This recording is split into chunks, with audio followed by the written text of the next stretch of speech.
Last corner now for Tim Slade. This is a big victory and he's first in a supercar. Well done, Tim Slade, winner. Woodstock Winton Super Sprint, race 10. Tim Slade, 350 race starts. That's a big number. Did you think back in 2009 when you rolled out at the Clipsal 500 that you'd be here 12 years later and 350 races up the road? Yeah, it's pretty crazy. I'm not a huge stats man, but yeah, it's a big number and I guess something to be proud of, you know, having been in the sport for such a long period of time. Late in 2020, you and your partner Danny welcomed baby Geordie to the crew. Has that changed you or changed perspective on racing or just general outlook? I mean, does it change you much? I wouldn't say it affects racing. I'd say it definitely adds to life, and yeah, I guess 35 and I guess you get to this period of life where it just feels a bit not mundane, but it's a bit the same day to day. So I think it's an awesome addition having Geordie for both Danny and I. We're loving being parents, and yeah, it's every bit we expected and more.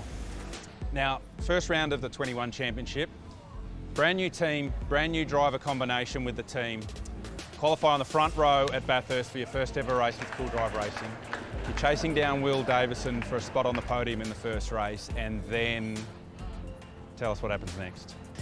Yeah, it was a dream run up until that point. Yeah, I mean, you say chasing, I guess that's the bit that makes it even more frustrating for me, in that I guess it's no secret that, you know, it's pretty hard to pass in these cars, and especially at a track like Bathurst. So I was actually like pretty content sitting there. I knew that we had a little bit better speed, but I knew that I wasn't going to be able to get by unless Will made a mistake. So I was just, you know, basically sort of sitting there and trying to, you know, keep a bit of pressure on, and, you know, in hope that he would make a mistake. And then, yeah, just had I guess a missed downshift where normally there it's third back to second, and it went into a bit of a false neutral in between gears. And then, you know, in sensing that, I went to hit the stick again, and it went down 2 gears at once, compression locked the rears and into the fence. So yeah, it's just, I don't know, that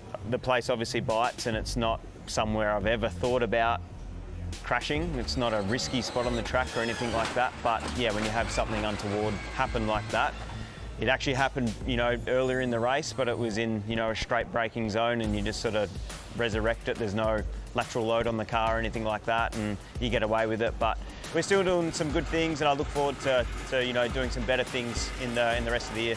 So where do you think the team sits now? We're at the midway part of the championship. You've recovered beautifully from that earlier part of the year, 3 top 10s in the last 4 races. Where's the team sitting right now? I think where we're at right now, we've probably just been hurting a little bit from not having a full-time mechanic. We've been chasing one for basically ever since post-Bathurst, and it's just the way it is in the industry right now. But what that means is, I guess the thing that hurts us the most at the moment is our pit stops. So we've basically got weekend guys that come in and do one mechanic, one tyre guy. So we're not able to train, you know, in between races at the workshop doing pit stops. So in these short races, you know, you lose 2 or 3 seconds in the pits, and, you know, it means losing position. So we're getting on top of that, and yeah, no, it's all coming together. I think we might have a mechanic lined up. So yeah, hopefully that obviously helps us out a little bit more for the rest of the year.